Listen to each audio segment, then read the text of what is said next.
प्रिय दर्शकों नमस्कार, मैं पंडित जी.एस. कौशिक आपका स्वागत करता हूं आपके अपने YouTube चैनल जी.एस. घृत कौशिक में। सबसे पहले आप सभी को मेरी तरफ से निर्जला एकादशी की ढेर सारी शुभकामनाएं।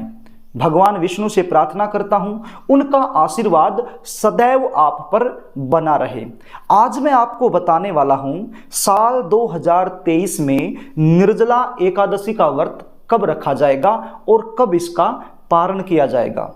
निर्जला एकादशी का क्या महत्व होता है और इस दिन किन चीजों का दान करना श्रेष्ठ रहता है, इन सब के बारे में शास्त्र सम्मत सटीक जानकारी आपको देने वाला हूं। यदि आपको कार्यक्रम अच्छा लगे तो इस चैनल को सब्सक्राइब कर लेना और इस वीडियो को भी लाइक कर देना। ज्येष्ठ माह के शुक्ल पक्ष की एकादशी को निर्जला एकादशी के नाम से जाना जाता है। वैसे तो साल भर में 24 एकादशी होती हैं, लेकिन जिस साल अधिक मास यानी कि पुरुषोत्तम मास आ जाए तो उस साल 26 एकादशी पड़ जाते हैं। अब 25 एकादशी का व्रत रखने से जो पुण्य फल की प्राप्ति होती है वो मात्र निर्जला एकादशी व्रत रखने से आपको मिल जाती है। निर्जला एकादशी का जो व्रत होता है वो थोड़ा कठिन होता है। बाकी की जो एकादशी होती हैं इनमें आप जल ग्रहण कर लेते हैं, फलाहार भी ले लेते हैं, लेकिन निर्जला एकादशी जो है इसमें आपको निर्जल रहकर ये व्रत करना होता है। इसके अंदर आपको जल नहीं पीना होता है, फल खाने की तो बहुत दूर की बात है, जल भी नहीं पीना होता है। तो ये व्रत थोड़ा सा कठिन माना जाता है, लेकिन बहुत ज्यादा पुण्य फल की प्राप्ति इस व्रत के रखने से मिल जाती है।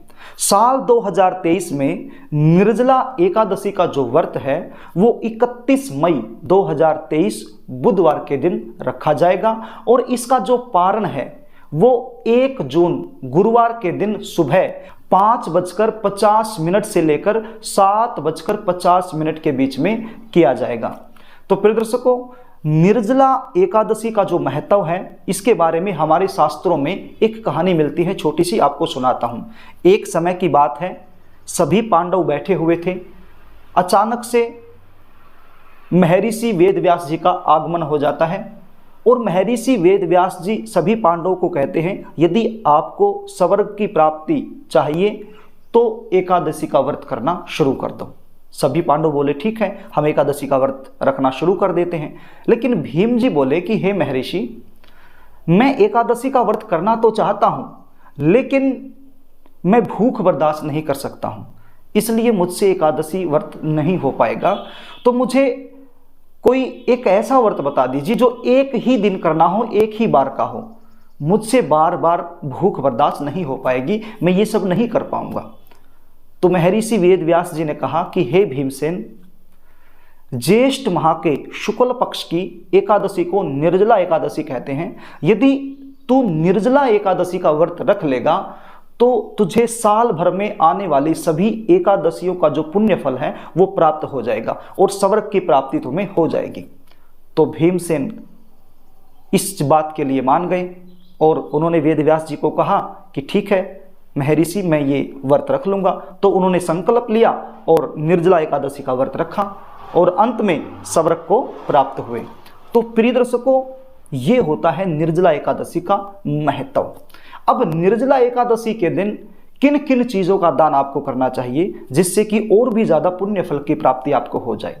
जल का दान सबसे बड़ा दान बताया गया है निर्जला एकादशी के दिन।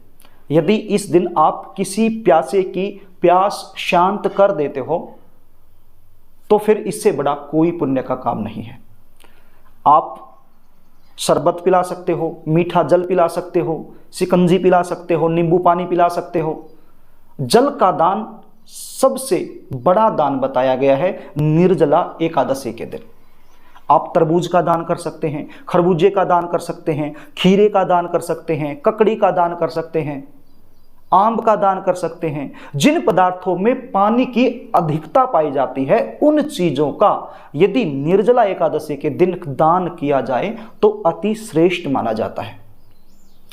और आप पंखों का दान कर सकते हैं, कूलर का दान कर सकते हैं, यानी कि जिन चीजों से गर्मी को हटाया जाए उन चीजों का भी यदि आप इस दिन दान करते हैं तो श्रेष्ठ माना जाता है।